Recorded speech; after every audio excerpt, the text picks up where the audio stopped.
Warning!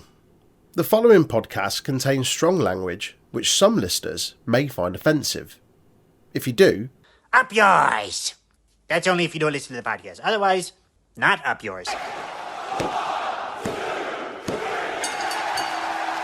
did you know the Untitled Wrestling Podcast is on all of the social media outlets?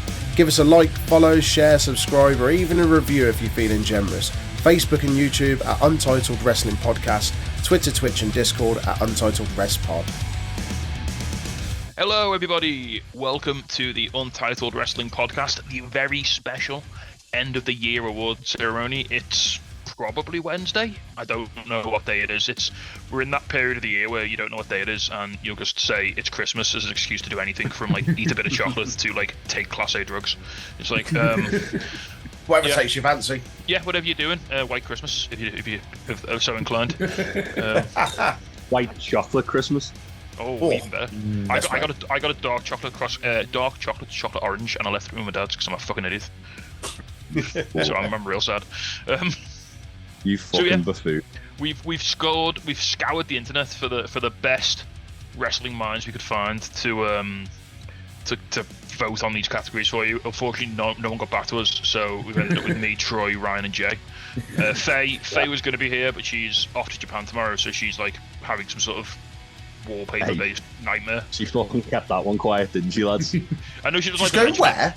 I know. She doesn't like to talk about it, but so she's going to go and watch Britt O'Brien get his eye broken by Okada. It should be fun. Listen, mate, Okada's getting his arm fucking snapped in two. Don't even start. But we've got, if not diverse representation, we've got representation from across the wrestling spectrum in terms of what we all watch the most of, I think, this year. So I think that's quite nice. Yeah. Sorry, it's a bit male. We did put Faye on the podcast, but then she fucked off to Japan, so that's not our fault. Yeah. So we tried. Yeah. So should we get on to the first category? Because we've got 11. We've got 11 to get through. So it's going to be. So I hope if you're listening, go and grab yourself a drink, a little snack, cuddle up, get a book, put the fire on, get the cat, whatever you're doing. Yeah, get cozy. So we'll start then with Tag Team of the Year. Now, I don't think it's been a particularly banner year for tag team wrestling. And I think that's reflected in the kind of piss weak list I think we've got here. It's been decidedly mid. Yeah. So our nominees are FTR, Better Than You, Baby, The Acclaimed, the Golden Jets, MK Ultra, the Motor City Machine Guns, the Gun Club, Kevin Owens and Sami Zayn, and Deathmatch Royalty. So I'm gonna throw out first. Who the fuck are MK Ultra? Yeah, it's Masha Slamovich and Killer Kelly. Yeah, okay. Impact Wrestling Women's Tag Champions who just fucking murder everyone. They're great. Okay, that's Who are Deathmatch Royalty? Come on, mate. It's your Deathmatch King, Matt Cardona, and your Deathmatch Queen, Steph Delander. Never heard. And now, yeah, you have, because Cardona was screaming at you at GCW. And you shot a video with them this year, you tit. Shot a video at a promotion that shall not be named.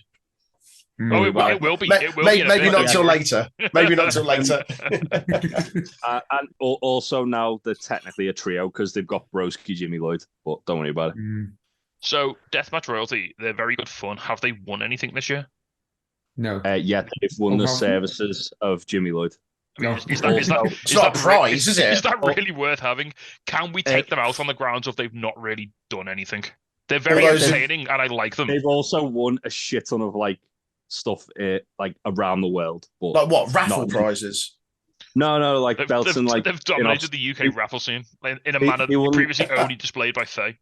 They literally like cleaned up in like Australia, like on belts. Australia's not real, mate. Doesn't count. They're gone.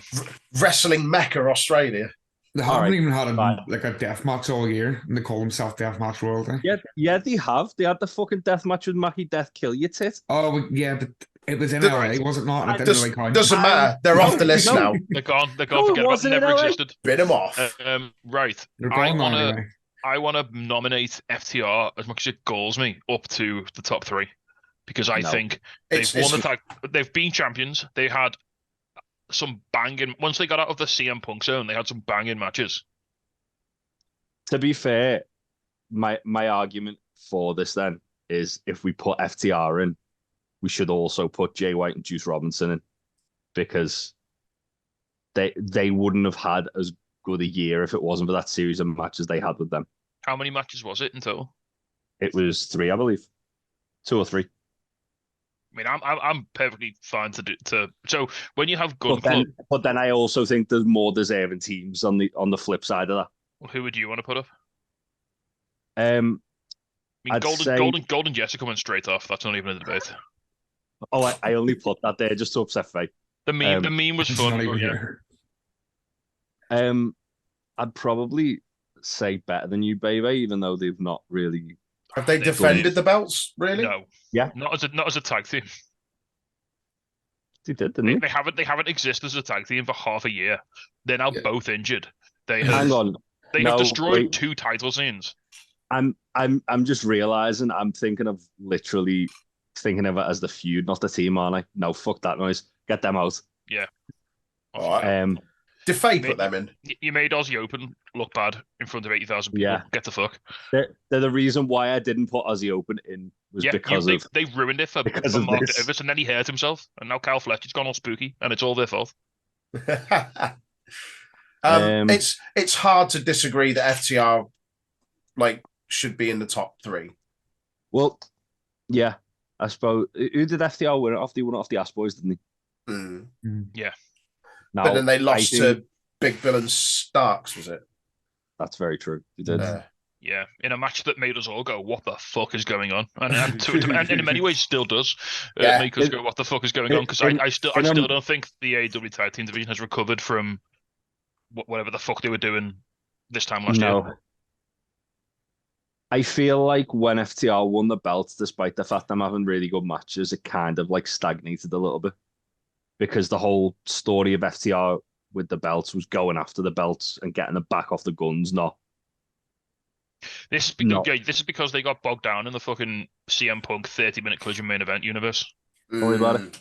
And that did hurt them, because those matches were fucking rough.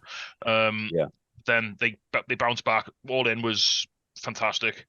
Everything they did with the Bucks was great. Everything they did with Bullet Club Gold was great. Yeah. Sorry, were you going to say something? I was going to say, I think it's fair then we just put FTR in there. All right. I'd agree with that. It's hard not to, yeah. Okay, so our first team up are going to be FTR. We've got 2 more spaces. We've spoken a lot about AEW tag teams. There's 1, 2, 3 non-AEW and 1 WWE specifically. KO and Sami Zayn, were they a good tag team, or was it more about the story that was surrounding them? Because as a tag team, I don't think they were kind of standout. I think it was more the story. I think it's more a case of kind of what Better Than You, Baby was, because they both got hurt shortly after Mania, didn't they? So they were just kind of spinning the wheels for a little while and just had the belts, but weren't doing anything with them. Right. If we were to boot KO and Sami Zayn, is there another WWE tag team you'd want to see put on this list instead? All right. Honestly, I'm the one who put Kevin Owens and Sami Zayn on there, and it's the only decent WWE tag team that I was going to say, as you said at the top of this, it's not really been a standout year for tag teams. Yeah. KO and Sami Zayn, the best of a bad bunch, if you like. The tag team scene in WWE hasn't, and I don't watch it all that often. If it's across both the big sort of companies, it's been more about groups, hasn't it, and sort of stables. Yeah. It's all been factions. This year's been building factions. Certainly in WWE, it's more factions than there has been for as long as I can remember. But tag teams specifically, to make the case in point, then I think the Acclaimed come off this list because they've been a trio this year more than a tag team, and they've not defended those. No, they couldn't even do the job to fucking Top Flight. They defended them on the 69 day. Come on now. Well, you know what? Okay, fine. I say we put them Kilter up just because Killer Kelly and Mash Slamovich are fucking excellent. Yeah. And I'd also put Motor City Machine Guns in them for the same reason. I'm gonna argue here, and this is gonna pain me so much to fucking do this, because Motor City Machine Guns are my boys, but I think Gun Club have had a fucking stellar year. When you say who are you referring to by Gun Club? Austin and Colton. The Ass Boys. You The Ass want Boys, the yeah. Ass Boys over the Motor City Machine Guns? Whoa! Yeah. Who is this guy? You're gonna have to show your fucking work in here, son. Okay, so at the Show start your of the working. year, when they won the AEW tag team titles, everyone thought it was like a fucking dreadful idea, and they went and proved everybody wrong, and we're having bangers.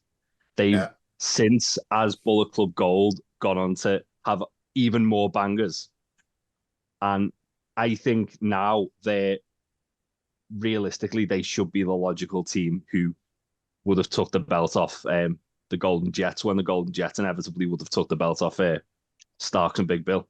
They did get involved in the cursed Ring of Honor tag team title storyline, though.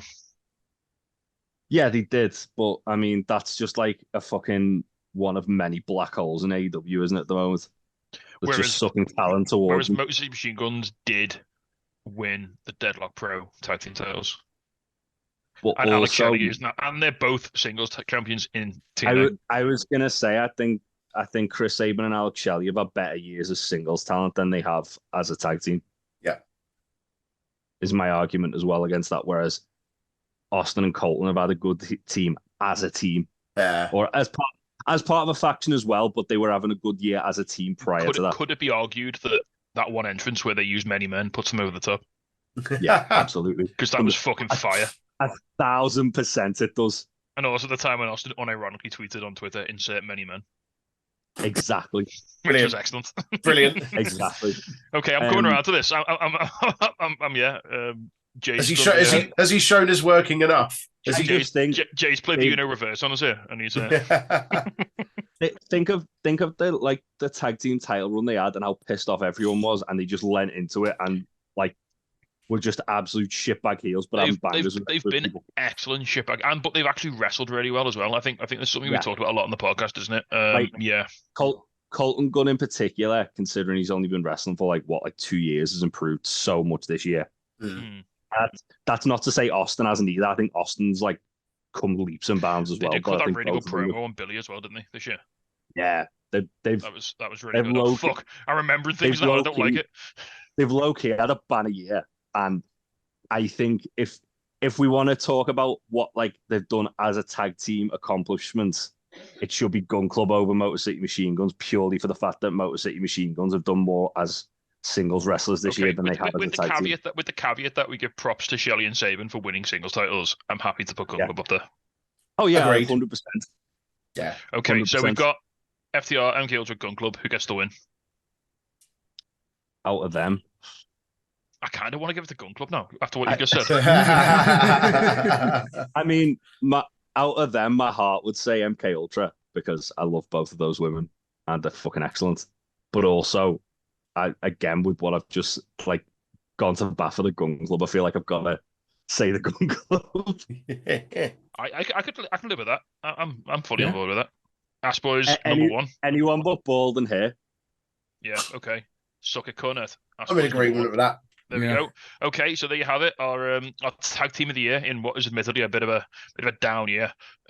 We've got winners being the Gun Club, aka the Ass Boys, with MK Ultra and FTR also in the winners circle. So congratulations to all of them. I'm sure they're waiting with bated breath. Next category. This is a bit of a fun one. So I'm sure next year is going to be loaded, looking at all the teams that are sort of doing good stuff at the moment. Impact alone, TNA are building a fucking stacked division, aren't they? Mm-hmm. So can't wait to see what that turns into. Hopefully this time next year, much better. Next up, we don't tend to have. I've tried to avoid negative categories on here because I always like to try and celebrate pro wrestling, and I am fully aware that these people, go to hell and back and are in peak physical condition, whereas I can barely touch my toes. So I don't like to be, the fat lumps out the computer chair screaming about how wrestlers are bad when I can barely turn around. But this is one negative category that we're going to have, and I didn't put it on. I think Ryan put it on, or Faye put it on, or Jay. Someone put it on. I don't know. Oh, really? This wasn't yours? No, this wasn't mine. So I put it on at the behest of Nat, who said, "Can you just put the worst in there with Phil Brooks and only Phil Brooks?" So this started out as a bit of a joke, but it's blown into a full category. So this is the worst. So it's just going to reference the worst things in pro wrestling. So we have Phil Brooks, we have Tate Mayfairs, We Get that out right now. We have Sour Boy. We have 1PW owner Stephen Gauntly. Well, he's not really anymore, is he? Matt Cardona and Ryan. So first of all, let's just get Tate Mayfair's out there because Tate. Get rid of that. I think we keep Tate in there. Right, go on. Show you're working. Shea Monet won the TNT championship, and he just came out and just stole it. He's a cunt. He had a briefcase to cash in, mate. Come on. It's just the way the cookie crumbles. So while I hated that, I think it's more shit booking than Tate being shit. So I'm going to take him out. Okay. But I want to acknowledge that was a bullshit booking decision, and I was also very pissed off with it, Ryan. So I'm feeling it. I was the happiest I've been in wrestling all year. I'm going to take Ryan off here as well because with the resolution of his camera, I can't see his eyebrows, and that's good enough for me. Let's just not rush into anything here because don't be hasty. Like, I mean, the argument I was going to make for Stephen Gauntly was that he didn't deliver on payment, and there's only one other person there who hasn't delivered on a payment. Yeah, but we always have to remember that time that Ryan managed to get on a Zoom call with Kota Ibushi, which was fucking tight. Yeah, that was true. Yeah. He gets a free pass. Ryan having a whitey and like getting a Zoom call with Kota Ibushi, and then Kota Ibushi just screaming at us all. I think that's enough to save him for this year. not that he has to justify his existence or anything, but you know. So I think Cardona out of there as well. I mean, he's had a good year, hasn't he? And he's now on his new crusade of getting water in the backstage area for wrestlers, which is kind of fun. And also the repackaging of Jimmy Lloyd. So now you're fucking with a different broski. So we've got our top three. There it is. Anyone want to add anyone before we lock these in? Well, let's just I'm going to lock in Gauntly because he's a fucking prick. They're all locked in. There's only 3 left. Yeah, if anyone wants to add anyone in. I genuinely think Stephen's just the winner of this. You can put anyone else you want in there, and he's winning it for me. As someone that was owed money by him, he's my number one. Well, not. Well, that's what I was saying to Troy before this recording starts. That he basically created his own promotion, left hundreds or tens of people unpaid, and then his solution to all this was to employ a nonce to scream at people on Twitter. Yeah, big old fuck that guy. Which is a bold strategy, but not a massively successful. As 1PW completely folded shortly afterwards. The man's a cunt. Bin him off. Yeah, absolutely bin him off.